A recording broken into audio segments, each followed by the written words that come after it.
अस्सलाम वालेकुम दोस्तों, नेशनल टीवी में आप सबको खुशामदीद कहते हैं। ये एक बहुत बड़ा मजहबी स्कॉलर है मौलाना जमील अज़हर साहब।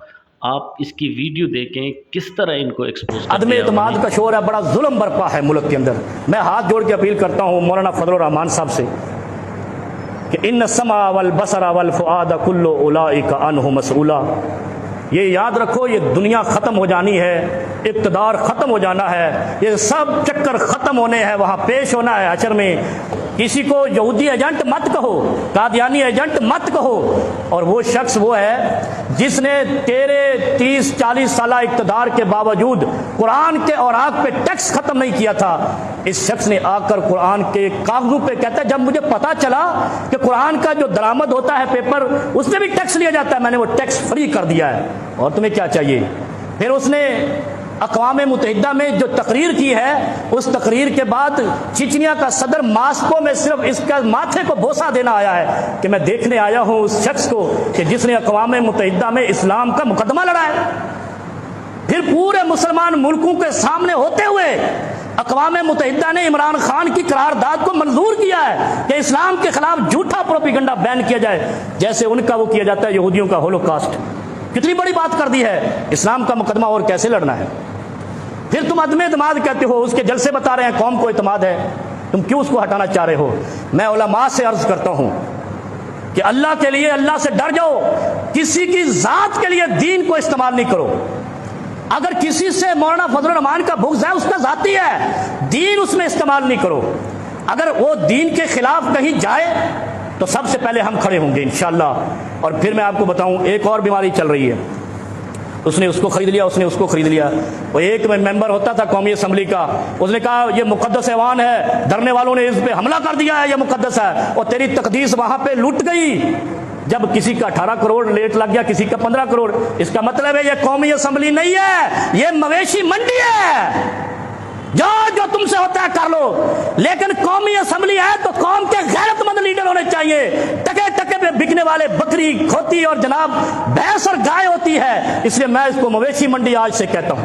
अगर ये बिकने वाला रिवाज खत्म नहीं हुआ तो कौम क्या गैरत, ये कौम की नुमाइंदगी करते हैं जो अपना रेट लगवाते हैं। जैसे यहाँ पे कराची में एशिया की सबसे बड़ी मंडी लगती है, ये 15 लाख का बैल है, तुम 15 करोड़ के हो।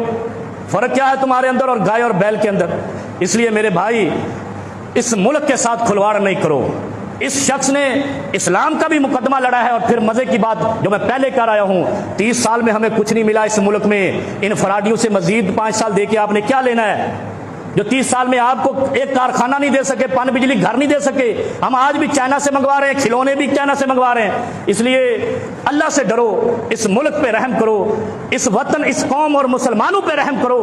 हमें पिछलों से कोई उम्मीद नहीं है, इससे है या नहीं, लेकिन इस शख्स ने खोदी हुई बिल्डिंग को दोबारा बनाना शुरू कर दिया है और सही रास्ते पे जा रहा है। हमारी तहकीक के मुताबिक अगर किसी को गलत नजर आता है तो महंगाई की वजह से, कोई इसके अलावा भी तो कोई भी इल्जाम लगा लो। महंगाई कहते हैं 70 साल में जितनी महंगाई थी 3 साल में उतनी हो गई, तो पाकिस्तान तो आधा मर जाना चाहिए था। फिर अगर इतनी ज्यादा महंगाई है, यहां तो ना खुदकुशी कर रहा है कोई, ना भूख से मर रहा है, इसका मतलब महंगाई एक ढंढोरा है। असल में वो कह रहा है चोरी पकड़ी गई, और जब पकड़ी जाती है तो बहाने तराशते हैं। अब बहाने तराशे जा रहे हैं कि किसी तरीके से इसको उतारो, ये हमें ले गया। जैसे जैकबाबाद में घोटकी के इलाके में डाकुओं ने पुलिस के खिलाफ मुजाहरा किया था कि एसपी सख्त आया, हमें डकैतियां नहीं करने देता।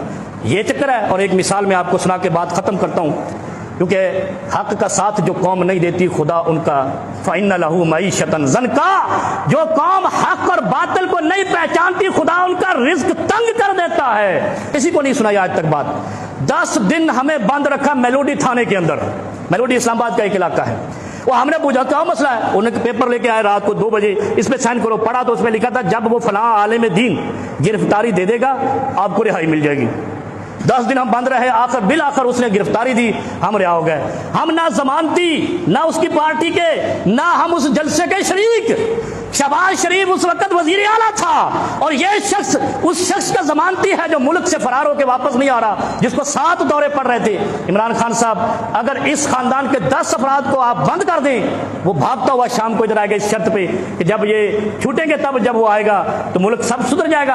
आप ढील देते हो जिस पे अजाब खड़ा हो जाता है। अल्लाह रब्बुल आलमीन हमें हक समझने और हक का साथ दे। हमें जमहूरियत से कोई गर्ज नहीं, आमरीत से कोई गर्ज नहीं। इस कौम को अपनी खुशहाली से गर्ज है, इस कौम को रिज़्क से गर्ज है। और अगर ऐसा नहीं है तो अल्लाह की पकड़ उन कौमों पर आती है जो बगावत करते हैं, सरकशी करते हैं, हक को नहीं पहचानते।